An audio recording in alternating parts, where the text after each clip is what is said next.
fabled heat, where magic meets desire. Subscribe to ignite the fantasy.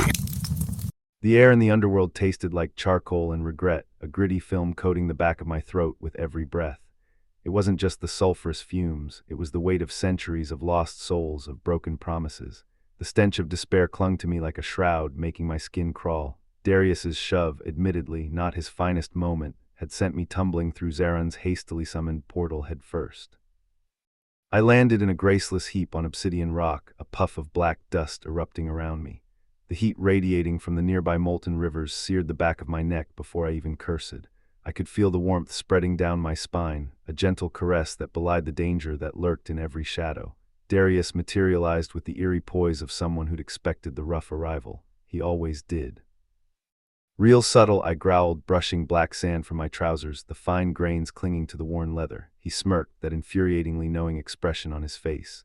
"You're welcome," but my retort died on my lips. The ground trembled, a low, predatory growl reverberating through the cavern ahead, vibrating in my chest. It wasn't the rumble of the underworld's natural instability. This was intentional.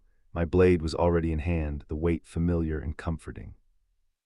But my eyes locked onto the silhouette emerging from the shadows. Tall, impossibly tall, broad-shouldered, radiating a power that made the hairs on my neck stand on end. A sword was strapped to his back, the polished steel glinting like a sliver of moonlight in the hellish glow of the lava. His horns curled like a ram's, obsidian and polished to a mirror sheen. And when his gaze met mine, I felt the breath leave my lungs. His eyes were molten gold, flickering with the same fire that now coursed through my veins. I could feel my heart pounding in my chest, the rhythm echoing the beat of the molten rivers. "Who are you?" I asked, trying to keep my voice steady. The stranger didn't respond, his gaze never wavering from mine. Instead, he took a step closer, his movements fluid and deliberate. I could feel the air thicken around us, the tension building like a storm about to break. Darius moved to my side, his hand on the hilt of his own sword. "Easy," he whispered, his voice low and even. "Let's not do anything rash." But I wasn't listening. My eyes were locked on the stranger, my mind racing with questions.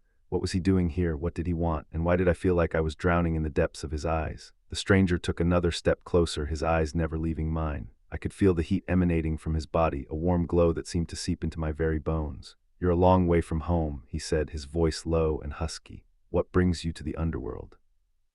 I swallowed hard, trying to find my voice. "We're just passing through," I said, trying to sound casual, but the stranger's gaze pierced right through me, seeing the lie for what it was.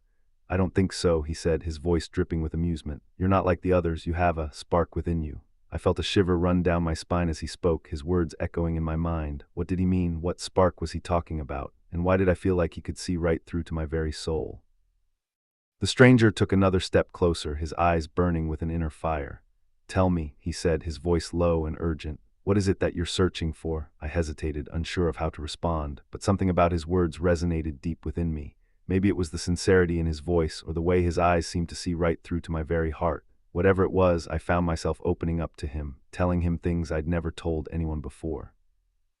"I'm searching for a way out," I said, my voice barely above a whisper, "a way to escape the darkness that's been following me." The stranger's gaze never wavered, his eyes burning with an inner intensity. "I can help you," he said, his voice low and husky, "but it won't be easy. Are you prepared to face what lies within?" I swallowed hard, feeling a sense of trepidation wash over me, but something about his words resonated deep within me. Maybe it was the promise of hope or the chance to finally find some peace. Whatever it was, I knew I had to take the chance.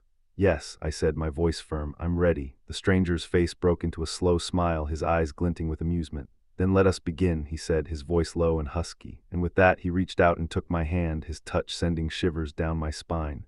I felt like I was stepping into the unknown, leaving behind the familiar world of darkness and shadow. But with the stranger by my side, I felt a sense of hope that I'd never felt before. Maybe, just maybe, I'd finally found a way out of the darkness that had haunted me for so long.